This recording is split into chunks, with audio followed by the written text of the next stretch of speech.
So guys आज Vodafone idea में 13.30 भी आ गया। 12.80 के बाद 13.30 सारे इंपॉर्टेंट लेवल्स डिस्कस करें और हर एक लेवल रियलिटी में देखने को मिला है हर तीसरे दूसरे सेशन के अंदर। अब यहां से क्या पोजीशन बनती है वोडाफोन आइडिया लिमिटेड की? रिटर्न्स बहुत बढ़िया दिए हैं, एक्स्ट्रा ऑर्डिनरी रिटर्न्स है, लेकिन अभी मैं आपको फिर बता दूं, ये खबरों की वजह से एजीआर रिलीफ सबसे बढ़िया, उससे बढ़िया चीज कंपनी फंड रेज करेगी, लेकिन फंड रेज किस तरीके से होगा इसके बारे में कंपनी ने दो चीजें बताई, इक्विटी या फिर वारंट से।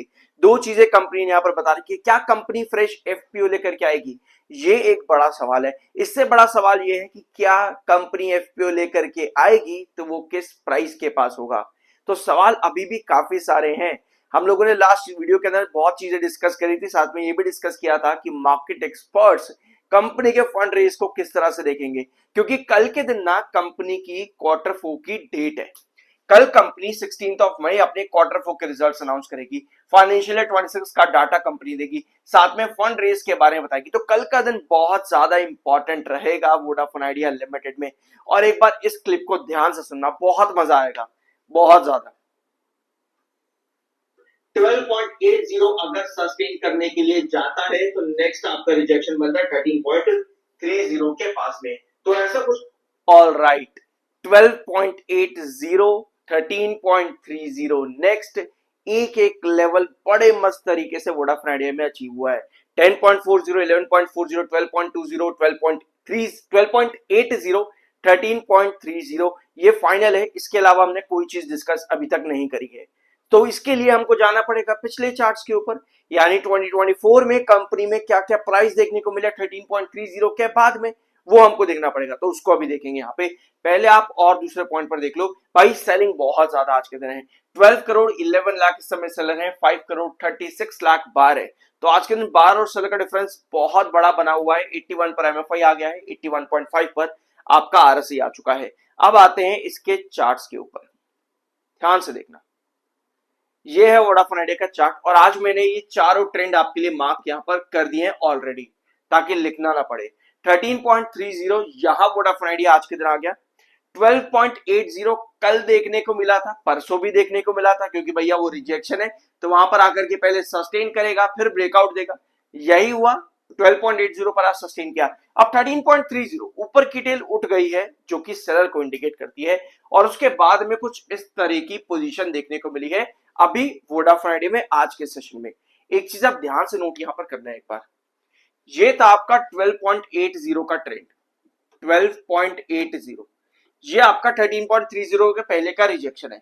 इसको ब्रेक करने से पहले वोडाफोन आइडिया लिमिटेड ने प्रॉपर यहां पर हैंगिंग बेस बनाया, पहले प्रॉपर हैंगिंग बेस, क्योंकि किसी भी रिजेक्शन पर सबसे इंपॉर्टेंट यही है कि उस रिजेक्शन पर टिक जाए पहले, चाहे कंसोलिडेट करे, हैंगिंग बेस बना के करे, जैसे मर्जी।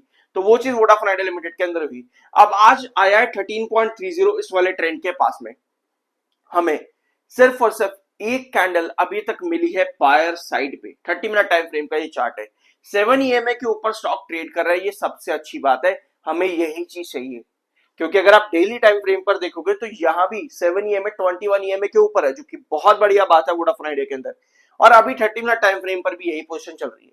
यानी भाई मुझको ये जो कैंडल बन रही है ना, ये मुझे ऊपर की तरफ चाहिए। मुझे आज एक बार फिर से ना 13.30 चाहिए ही चाहिए। अगर आप लोग और ब्रेकआउट की पॉसिबिलिटी निकाल रहे हो ना, तो 13.30 मुझे आज एक बार फिर से चाहिए 30 मिनट टाइम फ्रेम के अंदर। अगर बनता तो हमारे पास अपॉर्चुनिटी है वापस से सस्टेन करने की इस 13.30 के ट्रेंड को, लेकिन नहीं कर पाता ना, तो हमको ये देखना पड़ेगा कि 12.80 से लेकर के 13.30 इस रिजेक्शन पर कहीं ना कहीं कंसोलिडेट करेगा। रीजन ये है कि अभी वोडाफोन आइडिया में जितनी भी खबरें बनी उसमें सबसे बड़ी है फंड रेज। फंड रेज खबर अभी ऑन पेपर है, कल उसकी रियलिटी पता चलेगी कि कंपनी किस तरीके से करने वाली है। हो सकता है कंपनी ये भी बोले कल के दिन कि भैया एजीएम आएगी ना, उसमें देखेंगे फंड रेज क्या होगा। तो delay in news in Vodafone idea ये सबसे बड़ी गलती रहती है। और जब भी delay in news Vodafone idea में देखने को मिला तो इन्वेस्टर्स हमेशा कॉशियस रहे और वहां प्रॉफिट बुकिंग दिखी है। सो अगर इस तरह की सिचुएशन बनती है कि कंपनी कहते भैया एजीएम में देखेंगे, अभी बस बात कर लेते हैं, शेयर होल्डर्स के अप्रूवल एक बार मिल जाए फिर देखेंगे, तो वहां टेंशन ये बन सकती है कि 13.30 आपका रिजेक्शन ना बने और वहां पर प्रॉफिट बुकिंग ना आ जाए, क्योंकि ऐसी कंडीशन बनती है दैट मींस कि हमें 12.80 पर काफी ज्यादा कॉशियस रहना पड़ेगा, यानी कि इसके नीचे कोई भी गिरावट फिर आपको प्रॉफिट बुकिंग की तरफ लेकर के जाएगी। ऑल्दो अभी 13 रुपए 5 पैसे के पास स्टॉक काम कर रहा है 30 मिनट टाइम फ्रेम पर 13.30। ओवरऑल इन शॉर्ट अगर आप समझोगे तो जो इन्वेस्टर पर्सपेक्टिव की यहां पर बात है वो 12.80 से लेकर के 13.30 यहां टेस्ट करेंगे अपना पेशेंस, यहां पर अपना पेशेंस टेस्ट करेंगे। तो कंपनी को यहां पर फंड रेज कर रही है, तो बहुत सी अपडेट्स देने की जरूरत है। इस पूरे फंड रेज को कंपनी को कंक्लूड करना जरूरी है। अब आते हैं 2024 के चार्ट पे 13.30। आपको इस चार्ट पर नजर आएगा कि ये पहले आपका एक्चुअल में एक रिजेक्शन जोन रहा है 2024 में। एक चीज ध्यान से नोट करना, अगर आप पहली बार चैनल पर आए हो, चार्ट्स अपने आप को रिपीट करते हैं बार बार। ये चीज मैंने आप लोगों के साथ कई बार डिस्कस करी है। सब्सक्राइब जरूर कर देना अगर अभी तक नहीं किया है तो, reason for that this. Alright, अब वापस आते हैं इसके चार्ट पे। 2024 का मैंने चार्ट खोल रखा है। यहाँ पे चार्ट्स अपने आप को रिपीट करते हैं, ऑल दो सिचुएशन हर बार अलग होती है।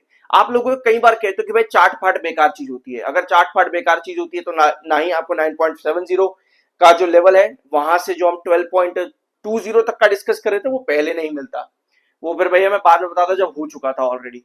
ना ही आपको 13.30 पहले मिलता। यानी कि जो चार्ट्स पर इंपॉर्टेंट लेवल्स है ना, ये मार्क इसलिए किए जाते हैं कि अगर मैं इन्वेस्ट कर रहा हूं तो भैया मेरे पास खबर आ रही है तो मुझे ये लेवल्स मिलेंगे, मेरे पास खबर नहीं आ रही तो मुझे ये लेवल्स नीचे की तरफ मिलेंगे।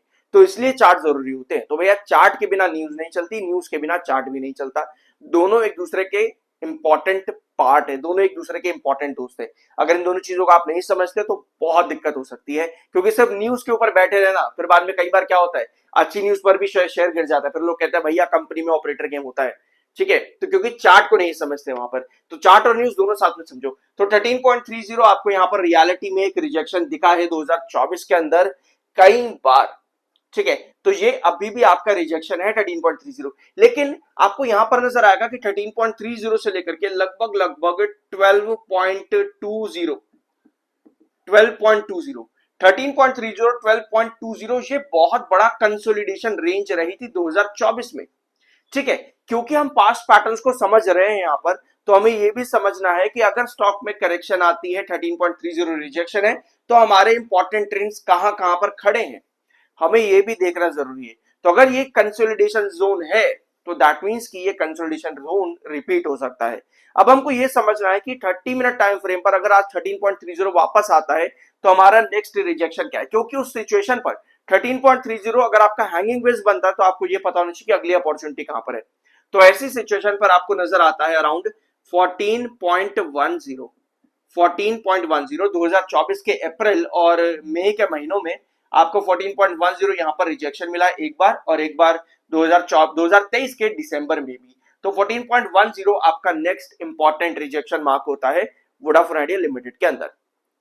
ऑलराइट, आई होप यहां पर आपको कुछ नया जानने को मिला होगा। सब्सक्राइब जरूर कर देना, अगर मन करे तो ही करना, अदरवाइज अब तो लोगों ने बंद ही कर दिया सब्सक्राइब करना। ठीक है, बट वो आपकी अपनी मर्जी है। तो कल के दिन कंपनी क्वार्टर फोर के रिजल्ट्स दे रही है, और रिजल्ट्स में ये वोडाफोन आइडिया में इस समय अभी भी नहीं देखा जाएगा कि कंपनी कितना भैया लॉस कम कर रही है, कंपनी कितना रिवेन्यू दे रही है। सबसे जरूरी ये देखा जाएगा कंपनी का सब्सक्राइबर बेस क्या आ रहा है फाइनेंशियल एड बेसिस पे। सबसे जरूरी ये है कि मार्च टू मार्च कंपनी का जो है सब्सक्राइबर बेस क्या आ रहा है। सबसे इंपॉर्टेंट ये होगा कि कंपनी का आरपीयू क्या आ रहा है। उससे ज्यादा इंपॉर्टेंट होगा कि कंपनी फंड रेस कैसे कर रही है। उससे भी ज्यादा इंपॉर्टेंट होगा कि कंपनी का नेक्स्ट टैरिफ हाइक कब आने वाला है। तो ये टोटल 5 इंपॉर्टेंट पॉइंट्स हैं जिस पर कल वोडाफोन आइडिया की नजर रहेगी, और फिर मार्केट एक्सपर्ट्स नजर ना लगाने आ जाए इस पर भी आपको ध्यान रखना पड़ेगा। होप कुछ नया जानने को मिला होगा। मिलता अगले वीडियो में।